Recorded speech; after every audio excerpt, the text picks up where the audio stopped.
اعوذ باللہ من الشیطان الرجیم بسم اللہ الرحمن الرحیم۔ معزز خواتین و حضرات، عزیز طلبہ و طالبات، ڈیلی قرآن کلاس میں آپ سب کو خوش آمدید۔ امید کرتا ہوں آپ سب خیر و عافیت کے ساتھ ہوں گے۔ آج ہم پڑھیں گے سورۃ الانعام پارہ نمبر 8 آیت نمبر 146۔ لفظی ترجمہ سماعت کیجیے گا۔ وعلیٰ اور پر، الذین ان لوگوں جو ہادو یہودی بنے تھے، حرمنا ہم نے حرام کر دیا، کل ہر ذی ظفرن ناخن والا جانور، ومن البقری اور گائے سے، والغنمی اور بکری سے، حرمنا ہم نے حرام کی، علیہم ان پر، شحومہما دونوں کی چربی، دونوں سے مراد گائے اور بکری، الا مگر، ما حملت جو اٹھا رکھی ہو، ظہورہما ان کی پشتوں، اول حوایا یا آنتوں نے، او یا ما جو اختلط ملی ہوئی ہو، ملا کے کر لیں، مختلط جو ملی ہوئی ہو، بعظم ہڈی کے ساتھ، ذالک یہ، جزیناہم ہم نے سزا دی تھی انہیں، ببغیہم بسبب ان کی سرکشی کے، وَإِنَّا اور یقیناً ہم، لَصَادِقُونَ ضرور سچے ہیں۔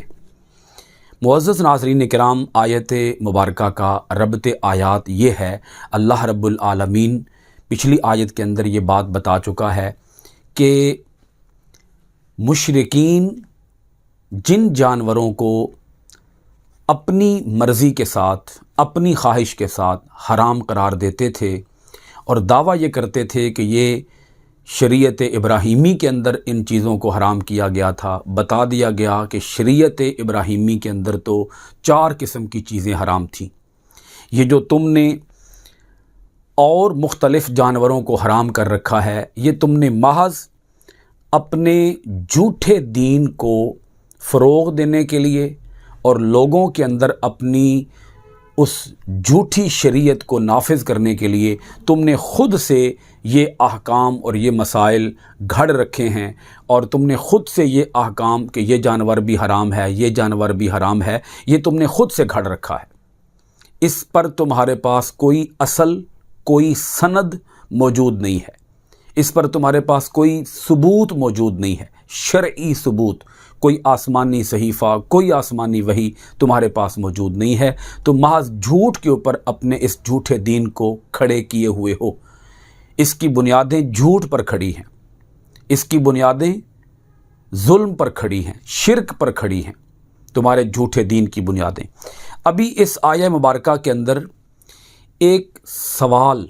جو مشرکین کی طرف سے اٹھایا گیا، اس سوال کا یہاں جواب دیا جا رہا ہے کہ اچھا، اگر ملت ابراہیمی کے اندر یہ 4 جانور حرام تھے تو یہودیوں پر پھر کیا کیا حرام تھا، یہ بھی ذرا بتا دیجئے۔ یہ مشرکین کی طرف سے ایک سوال آیا تھا، اس سوال کے جواب میں یہ آیت مبارکہ آئی، اور اس سوال کا جواب دے دیا گیا کہ اگر ملت ابراہیمی کے اندر یہ 4 جانور حرام تھے تو یہودیوں پر پھر کیا کیا حرام تھا، کیونکہ جو شریعت ابراہیمی میں حرام تھا وہی یہودیوں کے لیے بھی حرام تھا، لیکن یہودیوں کے لیے کچھ اور چیزیں بھی حرام قرار دے دی گئی تھیں۔ اب حرام قرار دیے جانے کی 2 وجوہات میں پچھلی آیت کی تفسیر کے اندر بیان کر چکا ہوں، یا تو اس گوشت کا کوئی جسمانی نقصان ہو، یا پھر اس گوشت کا کوئی روحانی نقصان ہو، جسمانی نقصان یا روحانی نقصان۔ اب اس آیت کے اندر ایک تیسری وجہ بھی بیان کی جا رہی ہے کہ یہودیوں کے لیے کچھ اور چیزیں بھی حرام تھیں، اور ان کے حرام ہونے کی وجہ جسمانی یا روحانی نقصان نہیں تھا، بلکہ اس کی وجہ ان پر سزا تھی۔ اللہ تعالیٰ نے یہودیوں کے لیے کچھ جانوروں کو حرام کیا تھا یہودیوں کو سزا دینے کے لیے، اس میں اور کوئی وجہ نہیں تھی۔ یعنی فی نفس ہی اس کے حرام ہونے کے اندر وجہ جسمانی یا روحانی نقصان نہیں تھا، بلکہ وجہ کیا بن رہی تھی؟ ان کی بد عملی، ان کا بگاڑ، اور اس بگاڑ کی سزا کے طور پر ان کے جرائم، ان کی بد عہدی، وہ جو اپنے نبیوں کے ساتھ وعدے کرتے اور وعدے کر کے توڑ دیتے، وعدے کرتے کہ ہم فرما برداری کریں گے اور بعد میں نافرمانی شروع کر دیتے، تو اس نافرمانی کی سزا کے طور پر یہودیوں پر کچھ جانور حرام کیے گئے۔ اب آیت مبارکہ دیکھیے گا، آپ پر بات مزید واضح ہو جائے گی۔ ضمناً ایک بات اور بھی عرض کر دوں، ذہن میں آ گئی کہ حضرت یعقوب علیہ السلام نے تورات کے بھی نزول سے پہلے کچھ چیزوں کو خود اپنے اوپر حرام کیا تھا، اپنے لیے، صرف اپنے لیے، اپنی کسی بیماری کی وجہ سے یا اپنی کسی مجبوری کی وجہ سے آپ نے کچھ جانوروں کو اپنے لیے حرام کیا تھا۔ بعد میں یہود نے بھی حضرت یعقوب علیہ السلام کے اس طریقے کو دیکھتے ہوئے انہوں نے بھی اپنے اوپر ان جانوروں کو حرام کر لیا کہ اگر حضرت یعقوب علیہ السلام نے حرام کیا تھا تو ہم بھی اپنے اوپر ان جانوروں کو حرام کرتے ہیں، حالانکہ یہود کے اوپر وہ جانور حرام نہیں کیے گئے تھے، وہ صرف اور صرف حضرت یعقوب علیہ السلام نے خود اپنے لیے ان کو حرام کیا تھا، اپنی ذات کے لیے۔ اب آیت مبارکہ کو دیکھیے گا، وَعَلَى الَّذِينَ هَادُوا حَرَّمْنَا كُلَّ ذِي ظُفُرٍ، اور ان لوگوں پر جو یہودی بنے تھے ہم نے حرام کر دیا ہر ناخن والا جانور۔ اب یہودیوں پر جو پہلا جانور حرام ہوا وہ کون سا جانور حرام ہوا جی؟ نمبر 1، ہر وہ جانور جو ناخن والا ہو، یہ یہود پہ حرام کیا گیا۔ چونکہ مشرکوں نے سوال کیا تھا نا کہ اگر تم کہتے ہو کہ ملت ابراہیمی میں یہ 4 حرام تھے تو یہودیوں پر تو ان کے علاوہ بھی کچھ حرام تھے، اس کی بھی پھر تفصیل بتاؤ۔ اللہ پاک نے ارشاد فرمایا ہاں یہودیوں پر کچھ اور جانور بھی حرام تھے، ان میں سے نمبر 1 ناخن والا جانور۔ اب اس ناخن والے جانور سے مراد کیا ہے؟ وہ جانور جن کے پاؤں چرے ہوئے نہ ہوں، ان کے اندر کٹ نہ ہوں تو وہ حرام ہیں، اور اگر وہ پاؤں، جانوروں کے پاؤں چرے ہوئے ہوں اور وہ جانور جگالی بھی کرتے ہوں تو یہود کے لیے وہ حلال تھے۔ تو نمبر 1 یہود کے لیے جو جانور حرام کیے گئے ان میں نمبر 1 پہلا جانور جو حرام تھا وہ کون سی قسم ہے؟ جن کے پاؤں چرے ہوئے نہ ہوں۔ اب آگے دیکھیے گا، وَمِنَ الْبَقَرِ وَالْغَنَمِ حَرَّمْنَا عَلَيْهِمْ شُحُومَهُمَا، اور گائے سے اور بکری سے ہم نے حرام کی ان پر دونوں کی چربی۔ یہود کے لیے چربی بھی حرام کر دی گئی تھی۔ دونوں سے مراد کیا ہے جی؟ نمبر 1 گائے اور نمبر 2 بکری۔ گائے اور بکری کی چربی ان کے لیے حرام کر دی گئی تھی۔ تو یہ 2 مختلف چیزیں بیان ہو گئیں، نمبر 1 ناخن والے جانور اور نمبر 2 گائے اور بکری کی چربی، یہ 2 چیزیں ان پہ حرام کر دی گئیں۔ اب آگے دیکھیے گا، ان کے لیے ہر قسم کی چربی بھی حرام نہیں تھی، کچھ چربیاں ایسی تھیں جو کہ یہود کے لیے حلال تھیں۔ یہ وہ چربیاں ہیں، آگے اس کی تفصیل آ رہی ہے، صرف ایک کلیہ سمجھ لیں تاکہ بات سمجھنا آسان ہو جائے۔ وہ چربیاں وہ تھیں کہ جن کو گوشت سے نکالنا، گوشت سے الگ کرنا انتہائی ناممکن سی بات تھی، ان کو حرام نہیں کیا گیا، ان کو حلال رکھا گیا، کیونکہ اس میں پھر دشواری ہوتی، اس میں دقت ہوتی، اس میں بہت زیادہ تکلیف ہوتی، وہ ایک ایسا امر ہوتا کہ جس پر عمل کرنا ہی ناممکن ہوتا۔ یعنی وہ چربی جس کو گوشت سے الگ کرنا ناممکن ہو اس کو حلال رکھا گیا۔ جس چربی کو الگ کرنا آسان ہو، ممکن ہو، وہ چربی حرام ہے، اسے الگ کرو کیونکہ اس کو الگ کرنا آسان ہے، اور جس کو الگ کرنا، جس چربی کو گوشت سے الگ کرنا مشکل ہو، ناممکن ہو، بہت دشواری ہو، بہت تکلیف ہو، اس کو الگ کیا ہی نہ جا سکتا ہو تو وہ حلال ہے۔ اب آگے دیکھیے گا، إِلَّا مَا حَمَلَتْ ظُهُورُهُمَا أَوِ الْحَوَایَا أَوْ مَا اخْتَلَطَ بِعَظْمٍ، یہ یہاں پہ چربیوں کی مختلف قسمیں بیان کر دی گئی ہیں جن کو گوشت سے الگ کرنا ناممکن ہوتا ہے، مگر جو اٹھا رکھی ہو ان کی پشتوں یا آنتوں نے، یا جو ملی ہوئی ہو ہڈی کے ساتھ، پیٹھوں کے ساتھ کچھ چربی لگی ہوتی ہے، یا آنتوں کے ساتھ کچھ چربی لگی ہوتی ہے یا پھر ہڈی کے ساتھ کچھ چربی لگی ہوتی ہے، کیونکہ ان چربیوں کو الگ کرنا ناممکن ہے، اس لیے فرمایا گیا کہ یہ ان کے لیے حلال رکھی گئی۔ اللہ تعالیٰ اپنے احکام اپنے بندوں کے لیے جب جاری کرتا ہے تو ان کے اندر اپنے بندوں کی سہولت کو پیش نظر رکھتا ہے، آسانی کو پیش نظر رکھتا ہے، ایسے احکام دیتا ہے کہ جن احکام پر عمل کرنا ممکن بھی ہو۔ اگر کوئی ناممکن بات ہوگی تو اللہ تعالیٰ اس کا حکم ہی نہیں دے گا۔ ذَلِكَ جَزَّيْنَاهُمْ بِبَغْيِهِمْ، یہاں پہ وہ تیسری وجہ بیان کی جا رہی ہے، جسمانی روحانی نقصان سے ہٹ کے اللہ پاک ارشاد فرماتا ہے کہ ان چیزوں کو یہود کے لیے جو حرام کیا گیا تھا، اللہ پاک فرماتا ہے یہ ہم نے سزا دی تھی انہیں ان کی سرکشی کے سبب۔ باغی کا معنی کیا ہے؟ سرکشی، کیونکہ وہ سرکشی پہ اتر آئے تھے، وہ اللہ تعالیٰ کی نافرمانی، اللہ تعالیٰ کی معصیت،